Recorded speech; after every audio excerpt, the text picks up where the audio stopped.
All right, so welcome back everyone to the deep dive, and today we're going deep on a story that I think a lot of you have probably heard snippets of, or seen headlines flash across your screens about, and it's the story of Iron Strategist, which is this Pentagon AI that, in a nutshell, ran a simulation back in March 2023 of World War III, and well, the thing is, it predicted that Kyiv would fall in 72 hours, like that was its big opening gambit. Yeah, it is a pretty wild prediction when you think about it. 72 hours, it's like the blink of an eye in geopolitical terms. And it's not Yeah. just about, military defeat. It's like a total collapse. Defense is gone, will to fight just evaporates. Poof. Yeah, and what makes this even crazier is that just a few months later, this leaked Rand Corporation report basically confirmed that the U.S. didn't really have like a solid plan to prevent that exact scenario, like a lightning strike takeover of Kyiv. And so in this deep dive, we're going to unpack all of that. We're going to look at how this AI prediction shook NATO to its core, how understandably it pissed off Ukraine, and what this whole thing tells us about the, terrifying potential of algorithmic warfare. And that's really the core question here for everyone listening is, Mhm. was this simulation just, a high-tech thought experiment, some digital wargaming, or was it something more, was it maybe like a self-fulfilling prophecy in the making, shaped by the very data it was fed? Right, and that is a really unsettling thought. So let's get into it. This is Act 1, the War Games Shockwave, so January 2023, and we're talking about Operation Crimson Dawn, which was this super secret Pentagon war game, and it was entirely powered by this AI. Its goal was to model a full-on Russian invasion of Ukraine, and as we said, the result was pretty stark. Kyiv captured in just 3 days. And to really appreciate, the weight of this prediction, you got to look at what the AI was factoring in. This wasn't just a random, roll of the dice. Oh, yeah. The AI's calculations were based on some very specific assumptions about how Russia would attack. We're talking about the use of hypersonic missiles,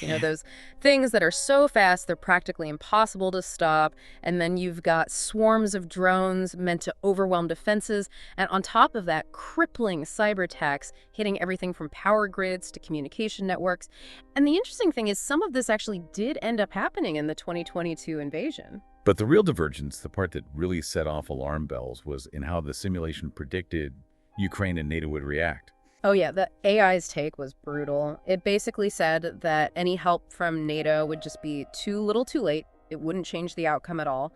And even worse was the AI's prediction that Ukrainian morale would just disintegrate super fast. It used this phrase, strategic paralysis, which kind of sounds like, that deer in the headlights effect. Like they just freeze up in the face of danger.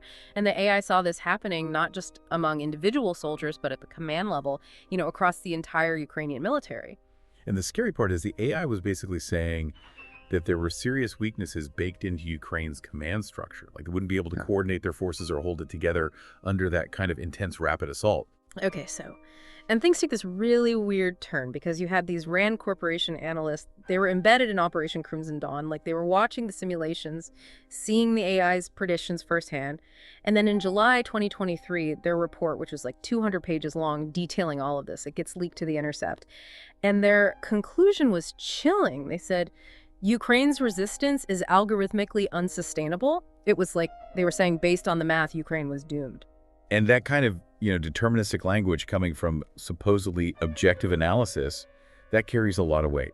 Whether it's, accurate or not, people listen. Right, and the reactions were intense. The Pentagon supposedly tried to bury the report. They didn't want anyone to see it. And over in Kyiv, the response was, totally understandable. Fury, they called the report digital defeatism. Like it was basically surrendering to a machine's prediction instead of acknowledging their own will to fight. Which is really the heart of the issue, right? The cold logic of an algorithm versus the human element, the unpredictability of resolve in the face of aggression.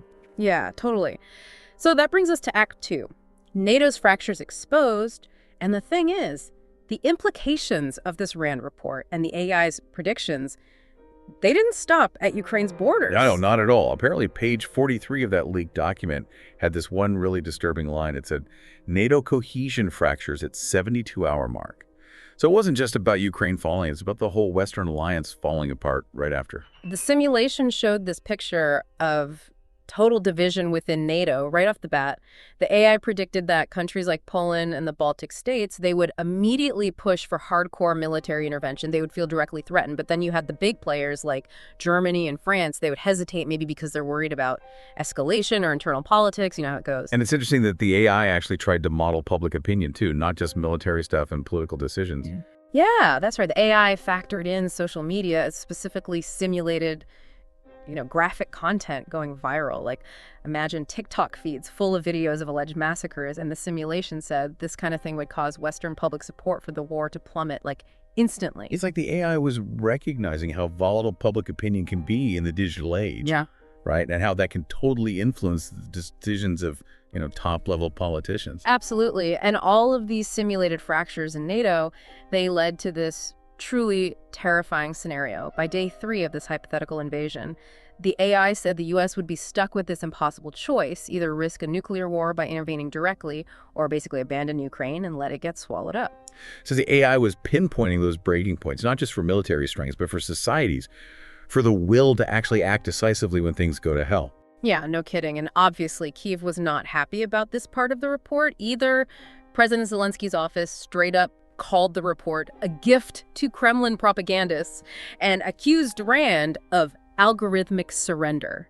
They saw it as directly undermining their efforts and playing into the enemy's hands. And then you add this little detail which makes everything even more suspicious. It turned out that the AI Iron Strategist was reportedly trained on Russian military data. Which screams bias, right? Like, how can you trust the result when the AI might be working with skewed information? Which brings us to Act 3, the whistleblower's revelation. This is where things get really shadowy. Yeah. We move from simulations and leaks into, potential manipulation, hidden agendas, the whole 9 yards. So in August 2023, our team gets this anonymous package digitally, obviously. And inside is what looks like the source code of Iron Strategist. And when our analysts dig into it, they find this really disturbing thing, a subroutine called Zelensky contingency. And its purpose seems to be to simulate the assassination of the Ukrainian president. That's not something you see every day.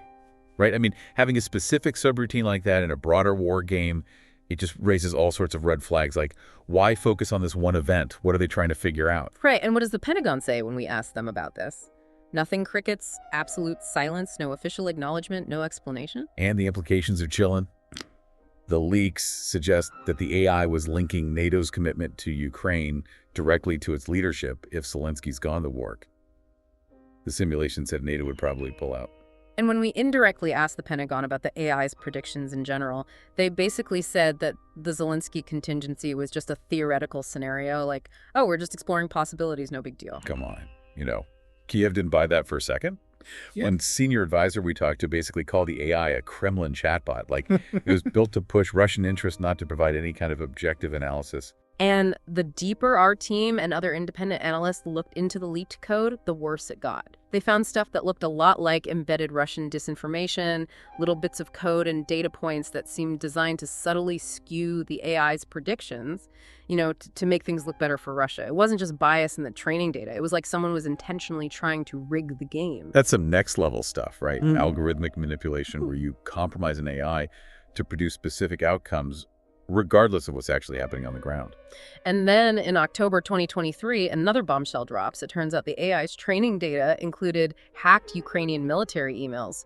So now the whole idea that this simulation was objective goes right out the window. How can an AI be impartial when it's learning about one side from stolen and potentially tampered information? It totally undermines the whole concept of neutral analysis. If the foundation is rotten, everything built on it is suspect. Exactly, and that brings us to Act 4. The clash of algorithm and will, the whole Iron Strategist mess, forces us to ask this really tough question. Can any algorithm, no matter how smart, truly capture something like human courage or the will to resist? Can you quantify that? Yeah, that's the core tension here. I mean, history's full of examples of, outgunned, outmatched armies that somehow defied the odds through sheer grit and unexpected tactics.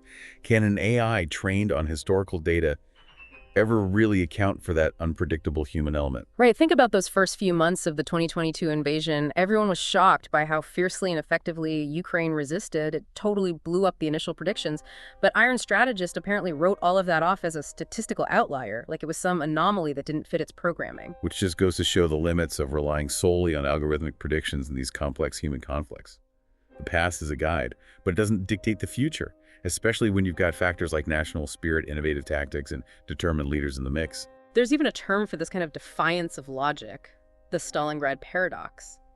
It refers to how the Soviets managed to defend Stalingrad against the Nazis in World War II, even though, by all accounts, they should have lost. It shows that human beings can endure and overcome, even when the numbers say they shouldn't. And it seems like DARPA, the Defense Advanced Research Projects Agency, has picked up on this. because they're reportedly developing a new AI Iron Strategist 2.0 specifically to address this supposed flaw. They want it to be able to predict those unpredictable human elements. And get this, they're supposedly training it on real-time battlefield data, including up-to-the-minute information on Ukrainian casualties. It's like they're trying to make the AI learn from the ongoing human cost of the war. That's pretty disturbing because, imagine if military leaders and politicians start making decisions based solely on the predictions of this kind of AI, especially when trained on such grim data. It could literally become a self-fulfilling prophecy. If the AI says they're going to collapse and everyone acts accordingly, well, guess what? And this isn't some far-off future thing either. Leaked NATO documents from 2024 show that they're already planning to integrate these AI war game simulations into all their strategic planning. That's a huge shift in how military strategy is done.